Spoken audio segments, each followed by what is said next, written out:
Welcome to the 2013 Summit Podcast, presented to you by the Oregon Ministry Network. Summit took place April 15th through 17th at People's Church in Salem.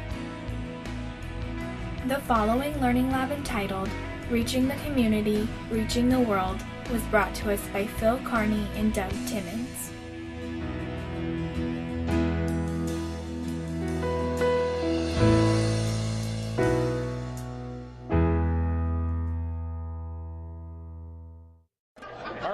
Good afternoon, everybody. Thanks for coming. My name is Brian, and somehow I got roped into doing a workshop, but all my goal today is just to ask a bunch of questions. And so what we're going to do is we're going to be talking about reaching the community, reaching our world. And our objective today is really to just kind of discuss some principles that drive a couple of guys' philosophy as it relates to outreach. And so I'm going to invite Phil Carney and Doug Timmons to come up. And thanks, guys, for coming. You're welcome. Kumbaya. Pleasure. We're glad you're here. So we're going to avoid the whole microphone thing. Is that all right? Yeah. I mean, you can all hear. I know I got a big mouth. These guys, I'm sure, will do just fine, too. Thanks. So this is part of that down on the tithing philosophy. If you don't tithe, you get to do work. Hey, let's just pray here real quick, and then we'll get into some questions. And what I'd like to do today is I've kind of formulated some questions to get some dialogue started. And then I'm hoping that towards the, I can kind of first half of that will be me directing, facilitating some discussion, and then I want to open it up for questions for you guys, because I'm sure you guys will have way better questions than what I ask, all right? So let's pray. Ask the Lord to be with us. Jesus, thanks for a great day today. Thanks for some wonderful teaching that we had this morning, and how you're changing our hearts and even our network. And God, we're just grateful that we can have couple of people here today who are willing to address the area of outreach with us. Help us, Lord, to be encouraged and to come away with some great ideas. Speak to our hearts. And Lord, everything is said and done here today, we just ask you be lifted up in Christ's name. Amen. Amen. All right, guys. So one of the things that I have a thought about is that at our church we've kind of determined that outreach kind of needs to be in alignment, if you will, with our mission statement, and that in itself creates some challenges because I want you to try to articulate for us, if you would, how you what your philosophy is, or briefly describe what your philosophy is as it relates to outreach to your community, how that fits with your mission statement. Just kind of give us a brief caption of that, and then we'll kind of get into some more specific idea. So, Doug, go first. What's your idea of outreach? How's that fit with you? Well, Brian, I was going to say before we get too far into this that Phil and I wanted to make sure that our session was the most entertaining, so we provided candy and coffee. The candy is out at the exhibit tables. You have to pick it up out there, and the coffee you'll actually have to just put a deposit on the cup in the cafe there. So, but anyway, money back. All right. No, that's not true. Well, it's really important. I actually brought a copy of our bulletin. You can get that first thing there. Yeah, we use that a lot of the time. Sometimes we use special bulletins, but this is something that we put the mission in front of the people on a regular basis, and we try to address it on a regular basis.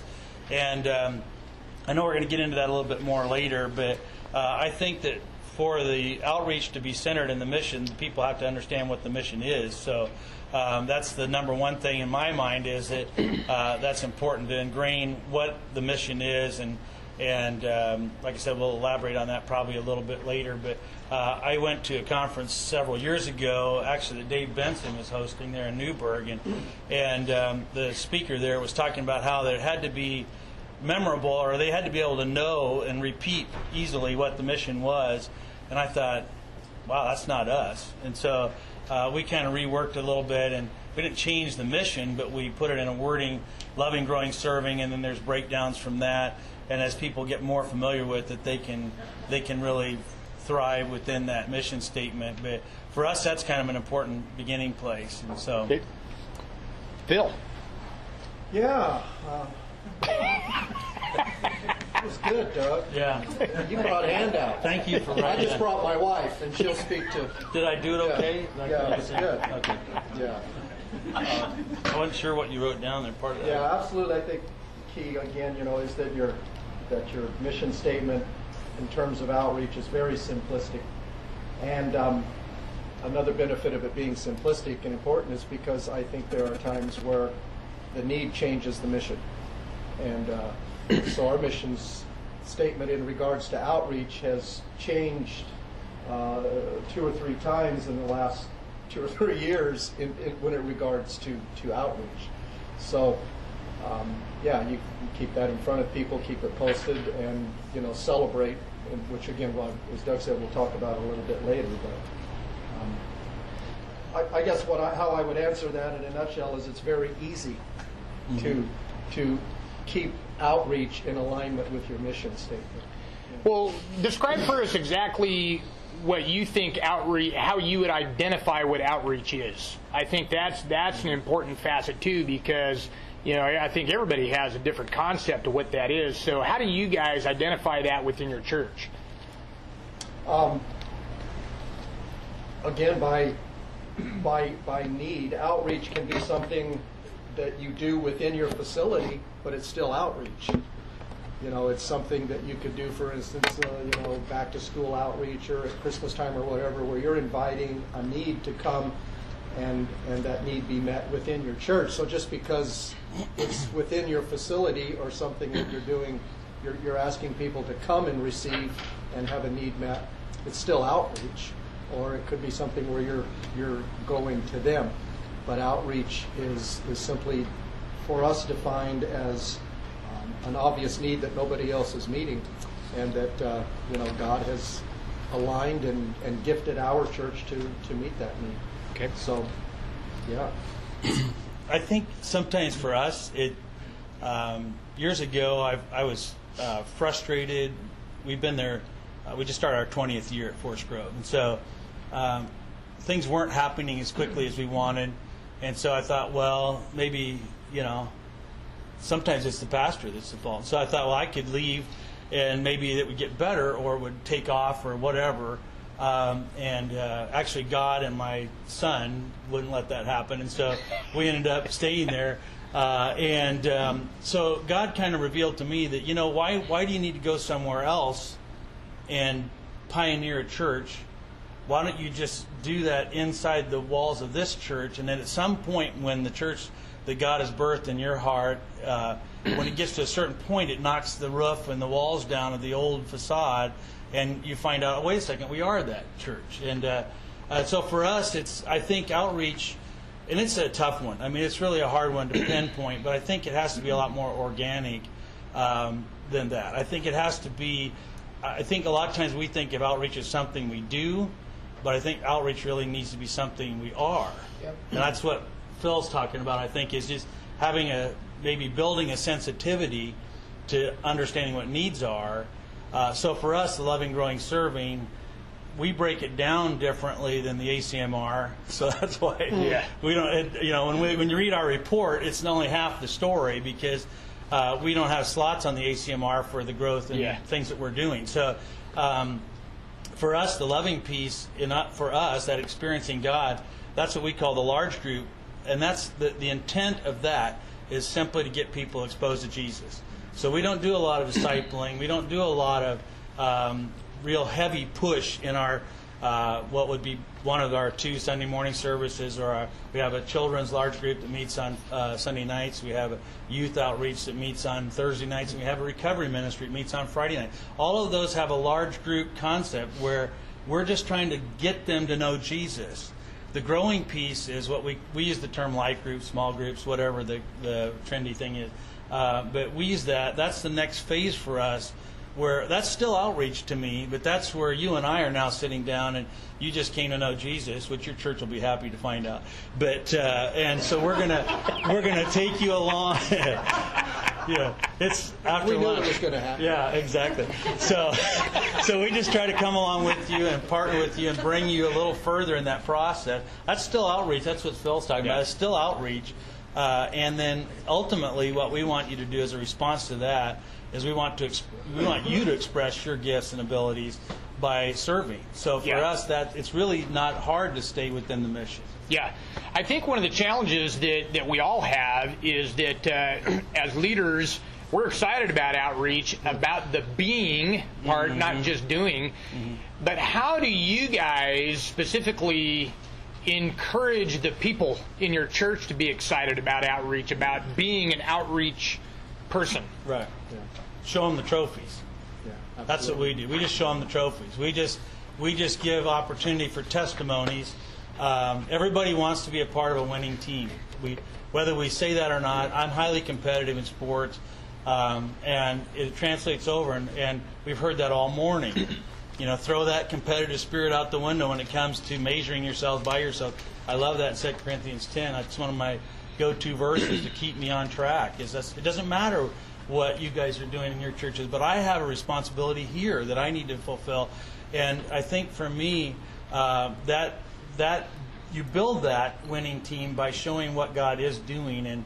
And we've done video vignettes where we actually tape the testimonies, especially the ones that are hard for people to do in front of people.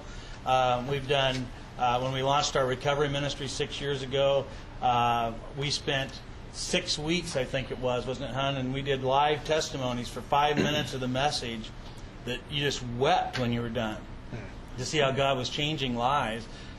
The trophies do the trick. I mean, you can't help it. You see those people and like, oh man, I want to see more of that, or I want to find out how that happened. You know?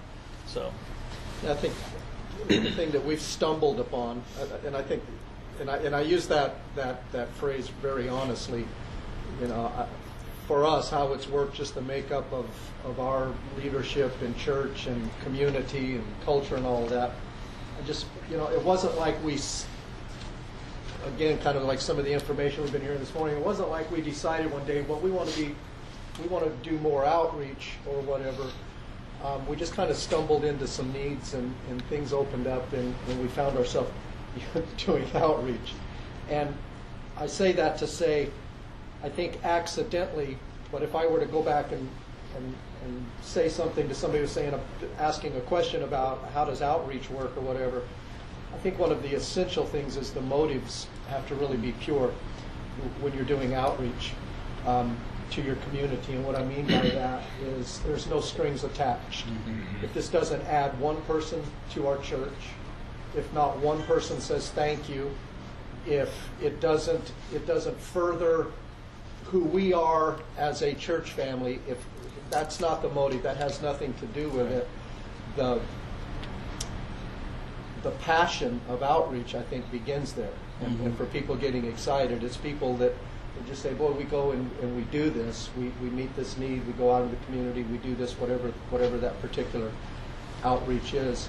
And there's no strings attached. And that has a twofold result. Number one, your people, the church that's doing it, there is a sense of excitement, enthusiasm that comes from that because it really is pure. I'm just doing this because it needs to be done.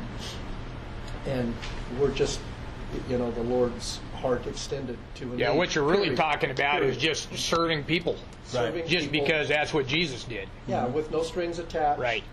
And the other side of that is I think the people that you're serving, they know. They know what the motives are. Right. Some guy that's living on the street or whatever the circumstance might be or the outreach, they know when your motives are pure. They know when there's no strings attached. Yeah. And that's, I think, huge. It has been for us. I know one of the challenges of leadership is that if you're in this game, so to speak, long enough, eventually you're going to have people that come to you on a Sunday after, your best sermon or whatever, and, Pastor, I just got the best idea. Here's what you need to do. Here's what we as a church need to do. And everybody's got a great idea to implement. But as a leader, we know there's times when some of those ideas may not be working or may not work because, number one, it doesn't fit with our philosophy of ministry, or perhaps even it's just not the right time. Specifically, how do you guys determine what outreach ideas best serve the culture that you're trying to reach? And how does that fit? How do you determine how that's going to fit with your mission and your strategy?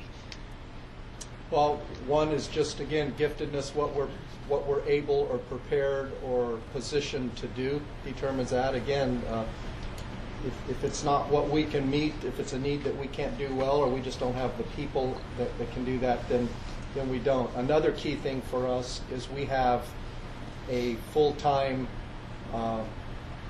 minister that oversees all outreach, and that's my wife, Maria.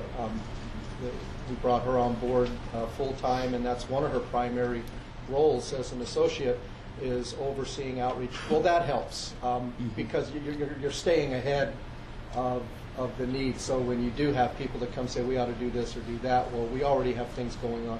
And then I think just be busy doing outreach. If you're busy doing outreach, you usually don't have a lot of people come and say, we need to do this or that. They're trying to go, ooh, I need a break. But I think that's always going to exist. But I think you have to have those good answers before the question's asked, and that's helpful if you have somebody that's overseeing it, and a team of people. That's what they do. Then for me, I just say, I don't know. It sounds like a good idea. Go talk to Maria. I'm going to start doing that too. Can I get your phone number before we leave? Well, I didn't know I had a Metron until this morning, so I didn't even know what that was. And I got to admit, it's quite a Metron. Yeah, it is. I love the Metron. Phil, just throw it out. Just let it go. Okay, you're not going to compete now. Just my personality.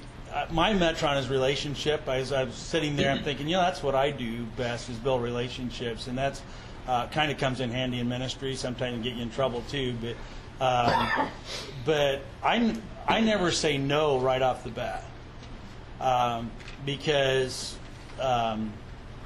I hate saying this. It's like finding Stephen Curtis Chapman in your cassette player, but I guess I'm getting old. But after all these years, I have found that sometimes the ideas that I would have initially said no to end up being some of the best. It's just not timing yet. Mm-hmm. The timing is very, very important. And so we don't say no ever immediately. We don't make any promises. We're very straightforward. We don't make any promises. We don't give it a thumbs up right away. But we allow their voices to be heard. And I think that's the main thing. Most of the time, the people that want to jump on that kind of scenario where it's right after the message, they're motivated. We all know how that works. It'll last, for a week, and then they're back to the regular whatever. So I think if you give it some time, and if you're busy, like Phil said, doing stuff, that would be my first go-to is, hey, this sounds very similar to something we already have going. So why don't you go see Jeff and see how that really would work well in CR or what, but we never give it just a definite no. Then something we came up with just a little while back, and I have that up here too. I don't know if we don't need to hand it out. Well, you can if you want. It's just a ministry proposal form that kind of helps with that. Because the other thing I've found out over the years is everybody has this great idea, and you're absolutely right, Brian. First thing they want to do is give you that monkey to carry around. And listen, if you're the one. In fact, some of the people that have been around the whole 20 years that we've been there will tell you, I had a lady that at one time would warn others, don't go to Pastor Doug with an idea because he'll go, I anoint you the pastor or whatever. And but taking ownership in that idea and that concept is huge. And a lot of people that you don't want doing that, you'll kind of call those out by just making them pen something out. Yeah. And so we have a form and we say, hey, you know what? That sounds awesome. That might be something that could work here. And so obviously it has to be bathed in prayer, and we encourage them to do that. Take the form, pray over this, answer the simple questions, bring it back to me. I'll take it to the board, and we'll get a feel from them. And then if it works, then we go forward. And sometimes we say, not yet. Let's wait on that. But we're not throwing it out, but let's just wait on it. So. Yeah. I think just having them go through a couple of those steps takes some of that, kind of weeds out the ones, and it's not something onerous that they can't do in 5 minutes. If it's really a passion for them, that form's not going to stand in their way. Right. So, how about you, Phil? Do you guys have some kind of a criteria that you want to hit on that for just a second? Yeah, we have criteria. Probably not as rigid and confining as. it's not your Metron, brother. It's not your Metron. Do you have a proposal form? No, we don't. He will after today. Yeah, but I'm going to implement one. It's probably going to look just like that one, too. Yeah. We certainly discuss it. And again, Maria probably should be up here more than I am. She has those discussions, but we do have some level of criteria. And of course, again, right now we're so busy doing so many things right now. We just don't have people asking to do more. But we do have criteria, and we have priorities when it comes to outreach. That we've defined in our community. One of the things that, I'll talk about that later. I'll give you an example. But yeah. Well, go ahead right now. Well, one of the things we've learned, again, in our particular community is that you don't have to recreate the wheel when it comes to outreach all the time. There are things like city and county and state agencies within our community that are really struggling, that we found out, boy, we just come alongside and partner with. Wow, that has just opened up relationship. An example of that is there is a rehabilitation center in our community in Pendleton. I think it's the only one in the state, isn't it, Maria? I know it's the only one in Eastern Oregon. It's called the EOAF, and it's the only place where entire families can go through the recovery program together. Mothers with children, sometimes even husbands and wives and children, and that way they're able to, and so it's for people with alcohol addictions, drug addictions, so on. And so when a lot of the cuts were taken and so on through the state and so on, well, people graduating from there, trying to restart their lives, and most of them are family or there'll be children. They're just done and they're on the sidewalk. So Maria and her team, we have storage units full of furniture. Everything you would need to set up house to start. Baby cribs, mattresses, dishes, microwaves, beds, dressers, all of those things. So that whenever somebody graduates from the EOAF, they're not just, what do we do now? We got 2 kids or a single mom with 3 kids, and I don't, and even if I get an apartment, I can't. So we set up house for them. And we get them started and then connect with them. Well, that's how we started. But now Maria has built such a relationship with this organization. They send their people to our Sunday services on Sunday. So we're already building relationships with them.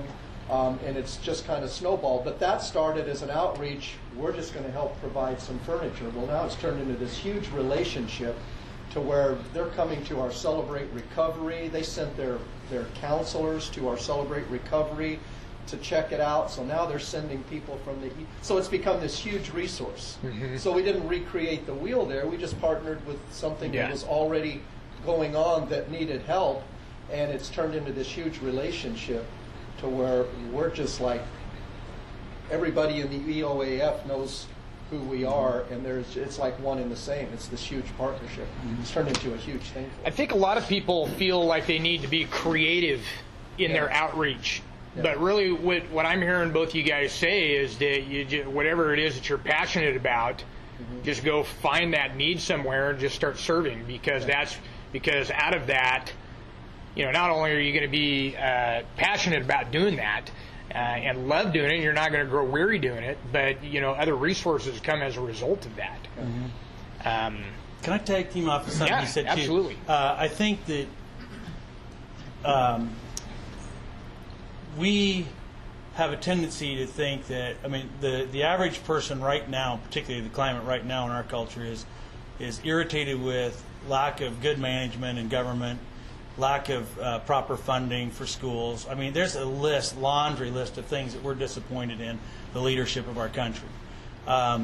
And that's what, of course, like it's just like in church. That's what you're going to hear about, not all the good things that are happening.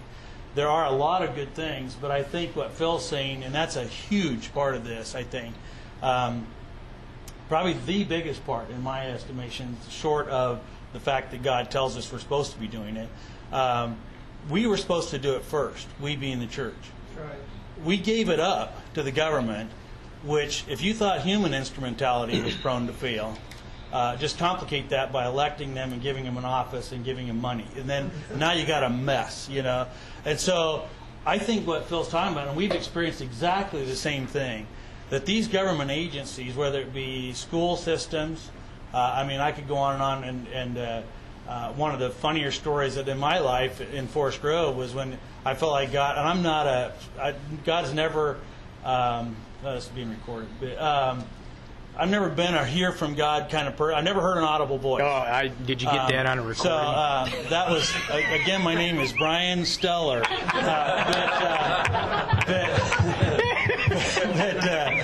But what happens is I felt like God was speaking to, we owned a building that the school district was leasing at that time, and I had to go over and just be the landlord, which I hated that too.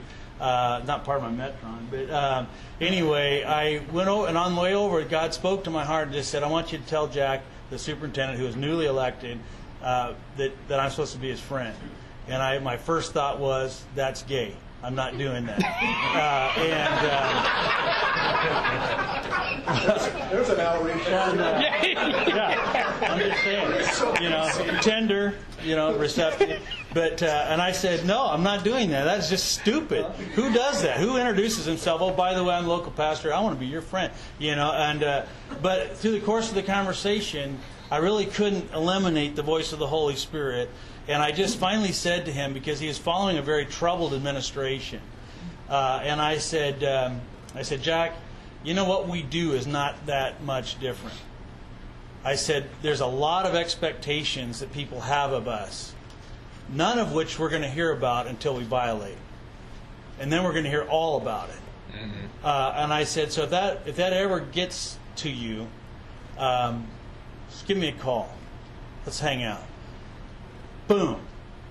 He just lit up. I'd known this guy like 6 minutes because I was in the initial interview when he came to candidate for that position. Then, you know, and he goes, well, the last place I was, and blah, blah, blah. He just starts spilling out this whole thing about how where he'd been prior, there was a real good connection between the school district and the ministers group.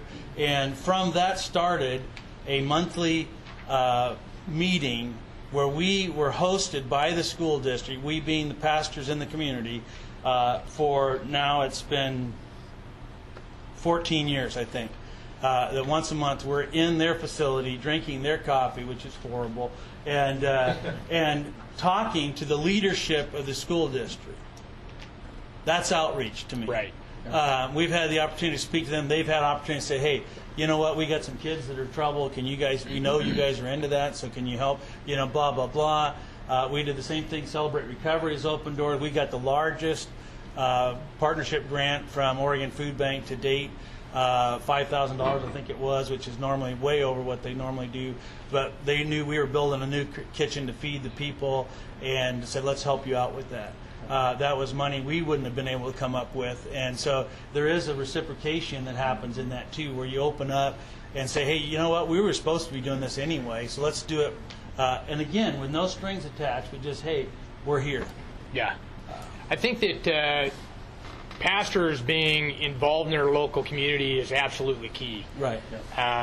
You know, I personally, I'm not a Rotary guy. I don't do the Kiwanis. I've had all those invitations. That's just not my Metron. Right.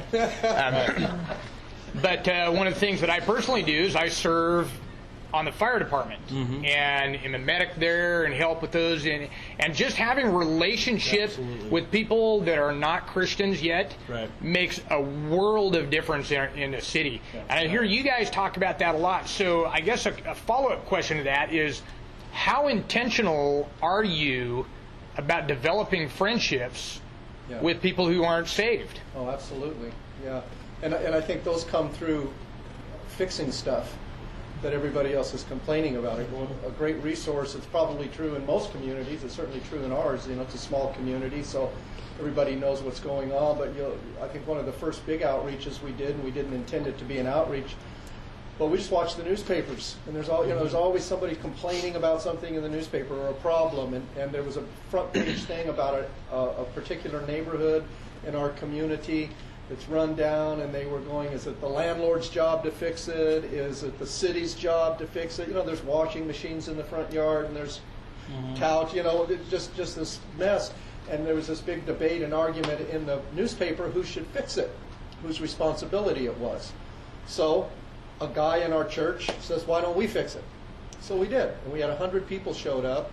We had like garbage, garbage trucks and stuff. The local garbage company said, well, we'll help you with that. And we had a guy in our church that had stuff and equipment.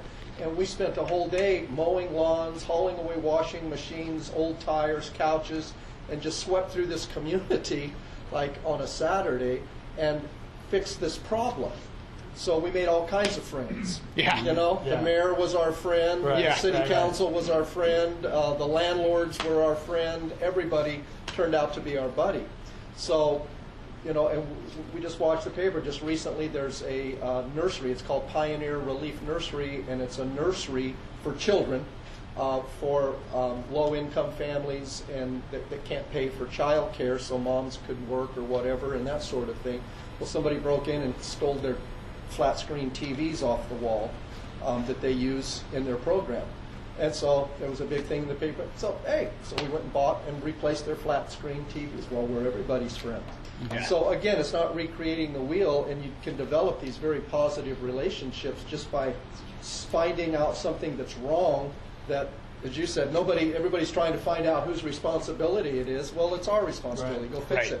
Right. And it creates all kinds of positive relationships throughout the community, and you just become known. If you give me 60 seconds, this is a story. This just happened, and boy, as the pastor, this just was money to my heart. And I said, wow, it gave you a barometer of where you're at. We're doing an addition on our church, and we're adding an addition on the back that's under construction, more classrooms and so on. Anyway, we do a lot of street ministry and feed homeless people and so on and so on. And anyway, there was a guy that came to town, a very criminal element that was not from there, and he was new in town, and living on the streets, meth addict, so on. And he was watching the church, and he figured out he was watching the construction, and he thought that he could break in to the building that was under construction, get into the church building, and burglarize it, steal some stuff. So he was down by the river where a lot of street people are on this river walk, and he was kind of new to the community. So he started talking to these two guys that were living on the streets too about, hey man, you want to partner and hook up with me, man? I've been looking at this place. This would be easy. And they beat the tar out of him. I love it. It's a great ministry. And they said, you don't touch that church. Nobody in town touches that church. You want to break in anywhere else? We're in. We'll help you. But you don't break into that church. Nobody touches that church. That church helps people, feeds people, so on. And I went, dang.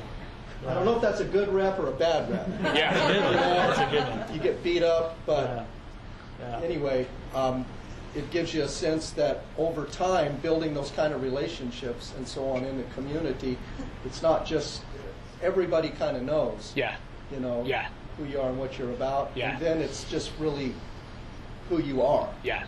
And everybody knows who you are. Suddenly you have a new identity, really. Yeah, and it's pretty cool when street people are telling you who you are. Right. You're our church. Right. We don't go there. Yeah. Right. But, man, we know who you are and what you Right. do. And we're glad you're. And if you weren't there, we would know it. Yeah. We would be in trouble if you weren't there.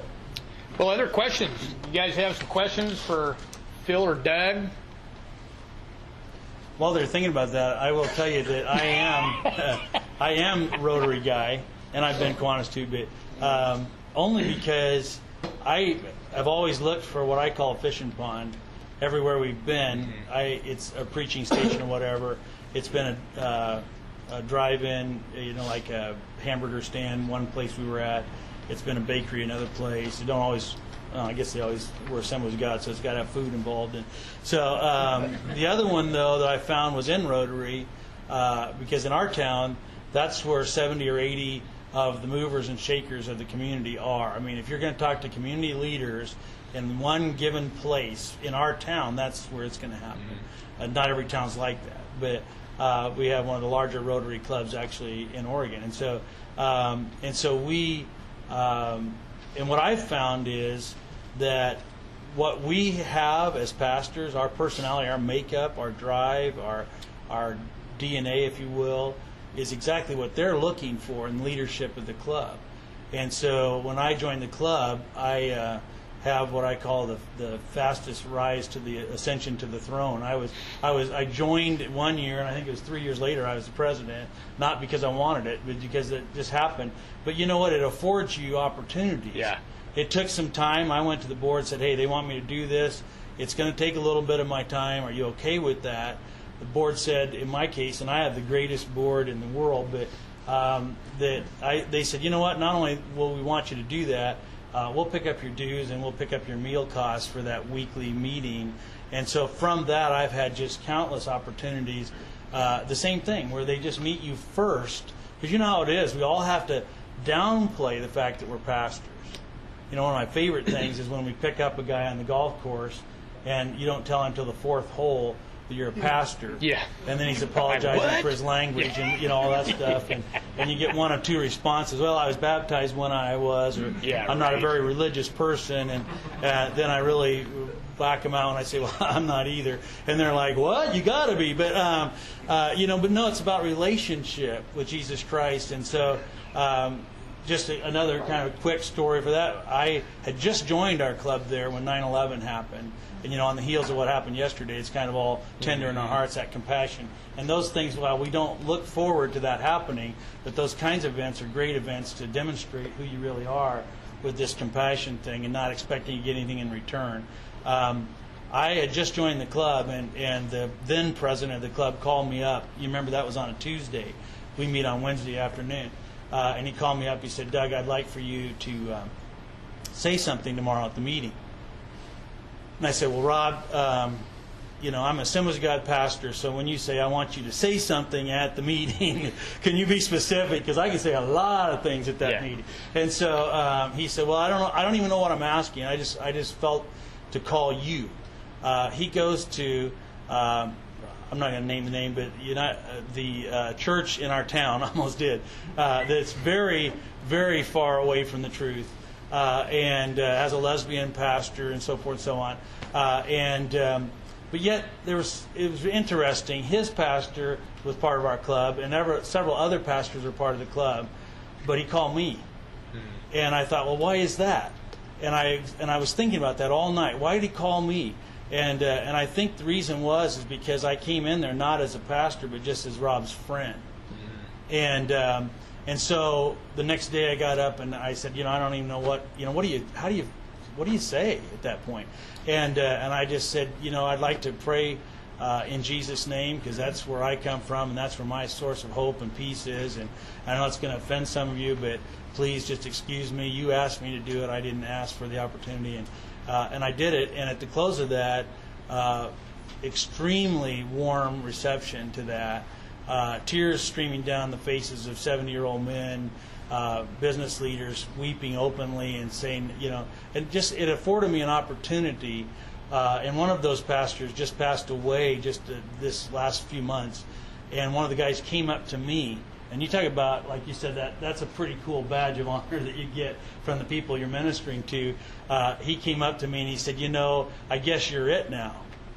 And I said, it? What does that mean? And he said, well, I guess you're our pastor now for the town. And I thought, wow, but what he was saying is, you're the only one I know. Yeah. And so, which validated what I've always felt is, wherever God has placed us, I pastor that community. And that whether they ever walk through the door or not is irrelevant. It's right. I still owe them ministry. Yeah. The church may pay my salary, but I owe the community my service. And so that just affords you great opportunity. And that translates to your church as a whole, too. Right. Your church doesn't just love the church. Right. The church loves the city that it's in. Right. Yeah. And that's where the whole philosophy of outreach. Yeah. And the golf thing, I hear you, buddy. I mean, Tom Bachman and I played golf. And He's I saw got Tom he's last. filthy language. Well, we got to the fourth hole. We got to the fourth hole and reminded each other we were pastors. Both of us apologized for our language. Yeah. I'd like to be involved in that outreach. Questions, anybody? Yeah. Talk about the transition. You talk about bringing in folks that are a little raw. If you're going to do outreach, you're going to bring in people that are a little raw.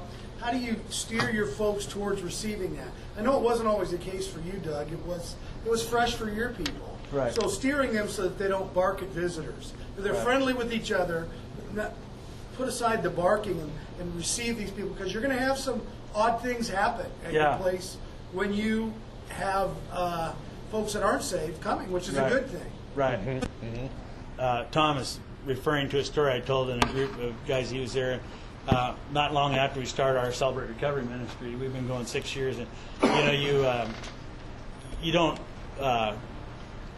Well, the church has always been the only fishermen I know that try to clean their catch before they actually have them in the boat. And so we decided, let's not do that. Part of that remodeling from the inside out that I was talking about at the very beginning was, my philosophy was, okay, let's outgrow the old-timers that don't want to go anywhere. And I think I got that from growing up on the ministering on the coast, where the coast mentality is, we're not budging, this is all we're going to do, and we've always done it this way, and so I think I learned when we were down there for all those years early in our ministry that so what you do is you just bring in bigger groups of people that agree with you, and so that's why I started making friends outside the church, because I really need you to come, because you agree with me. But and so as you do that, what happened when we launched that, though, in one of our Celebrate Recovery large group meetings, I don't think I ever saw this happen. I know the thought has crossed people's minds during a service, but I've never actually seen it happen, where a guy walks in and just roundhouse punches the guy in the back row right in front of the sound booth, and immediately several of our guys are pulling him off, and stuff. Well, that creates suspicion, among some of the people about whether we should be reaching out to those people. So we made it a really nasty thing to say those people. Because when the reality hits the road, we are those people. Right.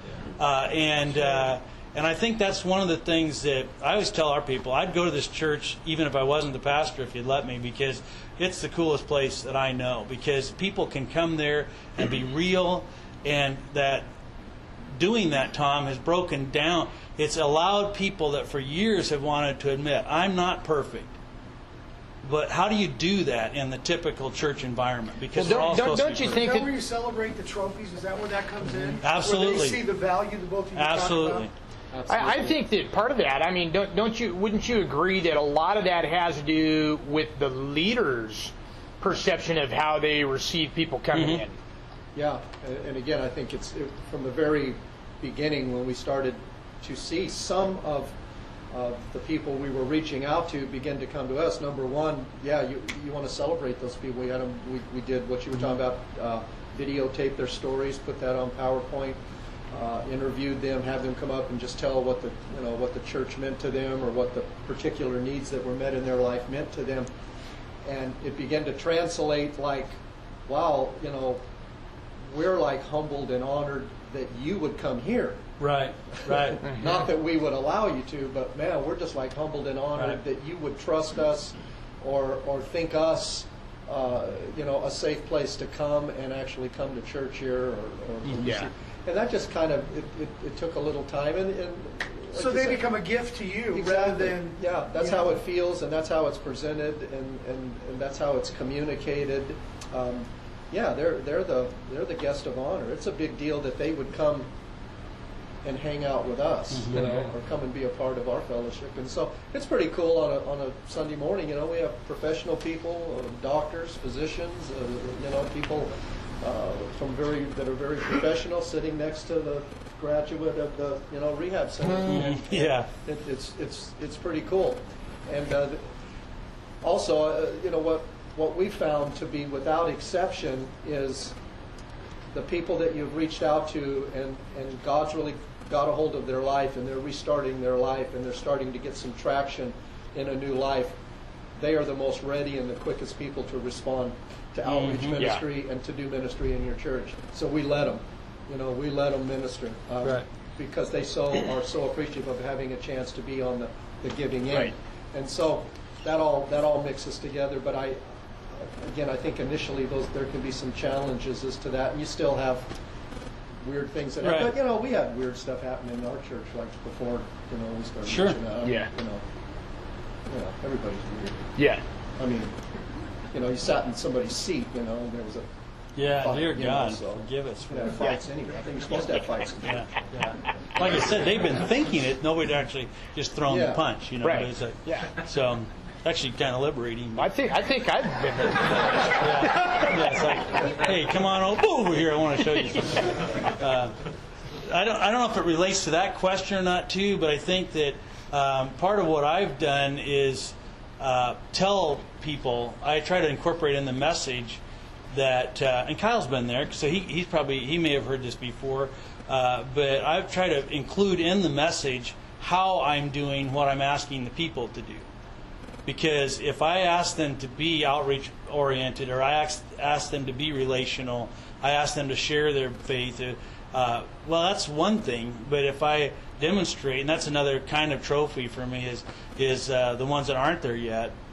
And our people know some of the projects, I call them, that I'm working on. They don't know their names, they don't know who they are, but they know because I've shared with them, hey, I had a conversation with one of my guys this week, and here's how it went. What I said in that quick little illustration is, so he's doing that. Right. And it takes the edge off of it, I think, a little bit. Now, some of that they're going to say, well, that's his job. It's not hard for him, but that's not the way I am. Or, the other thing we try to reemphasize all the time is that that evangelism is not a gift; it's a responsibility. It's everybody's metron. That's one area where we all line up, is we're all called to preach the gospel, whether we're pastors or just parishioners. But and so that reemphasizing that, I think, from time to time helps too with that. Yeah. Kimberly? On a practical note, when you're going to implement a new outreach ministry, it sounds like you both have done a lot of implementation. What have you learned along the way as far as what has worked, what hasn't worked, as far as implementing these ministries, getting into people, getting them going? Doug? Well, actually, I think that was on Probably better. That's a very good question, actually, because I think that's really what I always want when I come to one of these things. Okay, I'm excited about your story, speaker or whatever, but I want to know, how do I not do what he was talking about just a moment ago and try to come back and take a Doug Timmons thing and make it a my thing, because that's, I think both Phil and I would agree wholeheartedly, that's the last thing you want to do, because if it's not a God thing, then you're in trouble right off the bat. Because if I can't fill out that form and prove to myself and to my board and the rest of the body that there's a purpose and a passion for this, then I'm in trouble. But the way I sell it, I think, is what you're trying to say in a nice way, is how do we get it off the ground? You celebrate the minor. What we do is we celebrate the minor victories. And so, again, it's that winning team thing. Everybody say you promote it for CR. I don't know about you guys, but I'm pretty sure you probably did the same thing. But one of the things I love about Celebrate Recovery is you don't just start one. There's a lot of training that goes into play. And actually, Rick Warren was absolutely correct when he said that CR is a leadership factory, because they learn how to train. And people that have never really realized that, when they train for their work or they train for this, it's the same thing in the church. We have to train for that, but we don't think, we've trained people to death. And I love something Phil said, where, we get these people freshly saved, their lives transformed, they're turned around, and then we say, in about 3 years after about 17 classes, you're going to be a good leader, and they're like, but So I think it's giving them a chance to be exposed, but coaching them along the way. I know coaching is a popular word right now, but just coaching them along and saying, let's try that. We've had some stuff. It's like a fireworks show. Sometimes we're like, wow. Sometimes like, oh, dud. But you just keep lighting them, and eventually everybody's gonna ooh and ah again. And so you don't make it fatal. So if you try something and it doesn't work, you just pull them back in and say, okay, what failed, and let's work on that. And then I think, but if there's that transparency and it's okay to not be perfect, that helps a lot.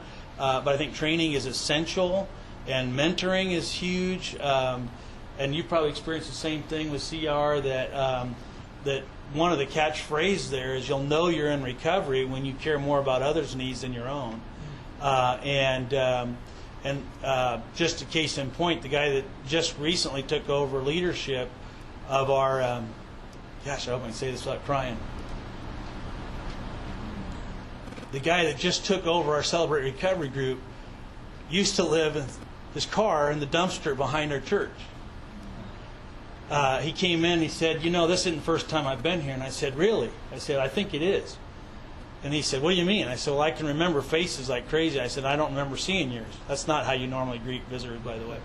But and he said, no. He said, you didn't see me, but I used to live in my car when I was running from the law back here behind where the dumpster is. And I said, no kidding. And I gave him a key the next Sunday. I said, I don't want you ever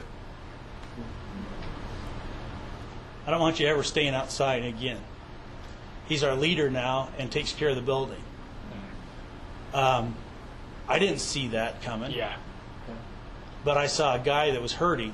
Right. And just needed somebody to believe in. And I think that's the way it is with all of these folks that we're trying to reach, is they just want to know, I matter. Right. I matter. Absolutely. We got a question right back here. Yeah, we talked a lot about meeting needs, and I like what you said, Phil, about looking in the newspaper and of course figuring out your different agencies and city programs and whatnot. But what are some practical ways that you could say a pastor could go back to their community, after this week and start looking for the needs in their own community? Because I know a lot of pastors, they see so many needs and it's almost overwhelming. It's like, what do we as a congregation focus on? Yeah, go ahead, Maria, finally. I'm sorry, your facility. Kids are always a priority. Kids are always a priority, and if you were looking for something small that you could do, parents always need help with getting their kids back to school. I think a lot of people do, just in the economy where we live. And so if you were to partner with the school, or if you were to do a back-to-school outreach or something, if you're looking for a practical thing you could do, I think targeting something with kids, because you touch the kids, you're going to touch their parents. Right. And just, finding something that would minister to a child, meet a need in a child's life. Yeah, that's good. We've made kids a priority. But as Maria just said, it always translates into, you're going to find parents and just other people. I mean, just people, even within your church, it's pretty hard if you're reaching out to kids in the community. It's pretty hard to say, well, we don't want to be a part of that. But yeah, it's just not rocket science. Anybody can do it, and that's why everybody can do it. If 50 people walk into this room and the need was the piano needs to be tuned, not everybody could do that. We'd need to find a specialist and a professional for that. But if somebody that was just was feeling alone and needed to be assured that they're not, or they needed something to eat, or they needed some clothes or some school supplies or a yard mowed or whatever, everybody can do that. That's the great thing about what we're calling outreach, which is just really the church doing church instead of having it.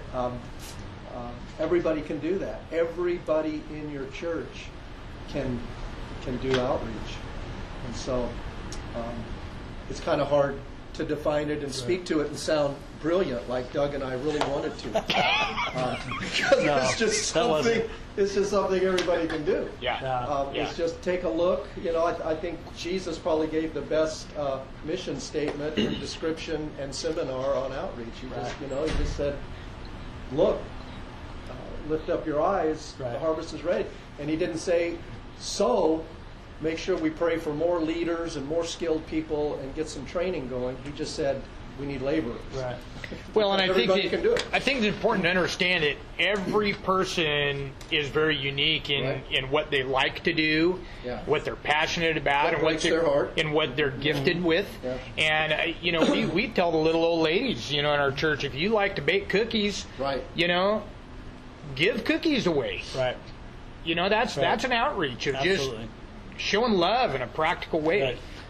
Maybe that's the key is defining outreach better than we have in the past.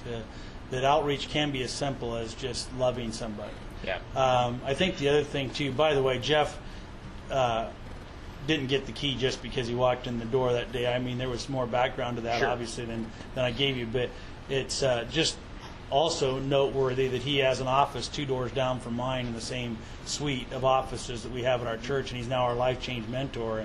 And it's really amazing to see how in 6 years that developed, and the impact of just the Word of God in this guy's life was amazing. But I think the answer to that question too kind of elicits another response from me, and that is that we made a decision early on that we aren't going to be able to do everything. So let's find what we can do as a group. What do we have the most people that are gifted in? And let's start there. It doesn't mean we're going to limit it to that, but let's do that well and then move from there. What I've found is, and this may be a more direct answer to your question than what I just gave you, but then I just start talking to those people, the products of that ministry. So what got you here? How did you find us? Or what prompted you to come to us? They're a great resource for then catapulting off of that and saying, hey, Brian, you came in through that door. Why don't you show this guy the ropes, Well, then suddenly there's this trust and this relationship that develops, and then all of a sudden it's like, then Brian's coming to me and saying, did you know this guy used to teach at MIT? And then you just it starts blossoming, and things, but it's all out of relationship. So I think really the needs are not that complicated. Like Phil said, are you hungry? Are you destitute? Do you need a friend?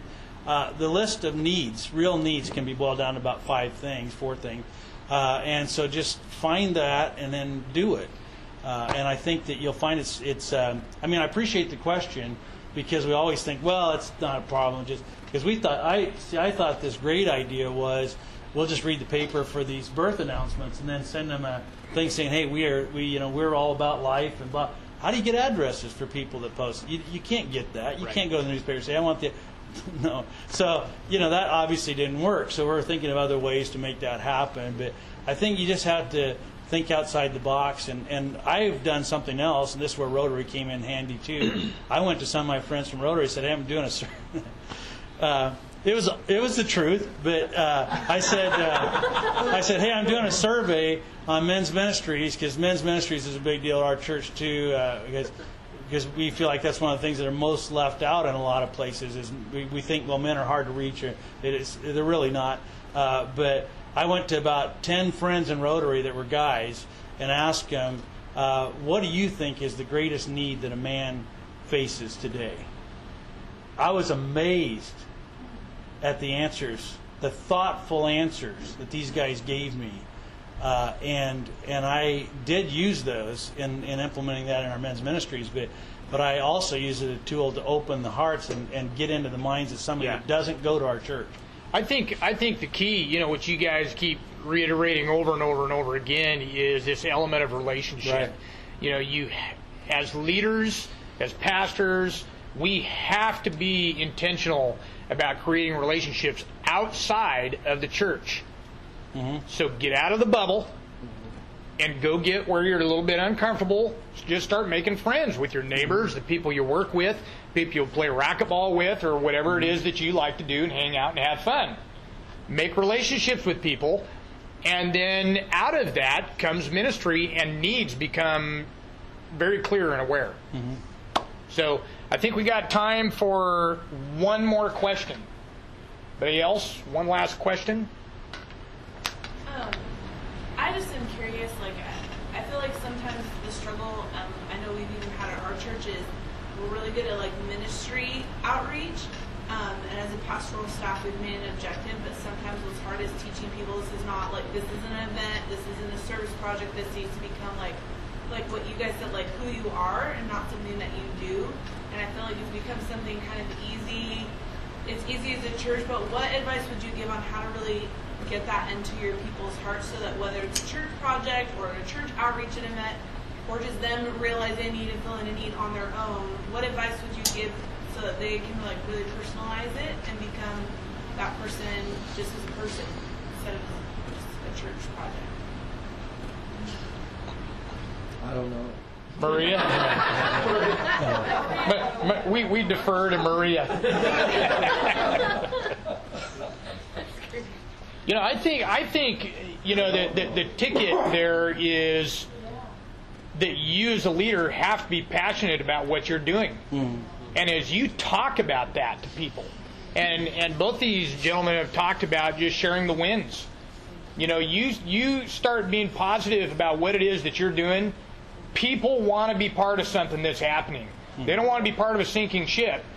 They want to be part of something that's rising, that's building, that they're passionate about.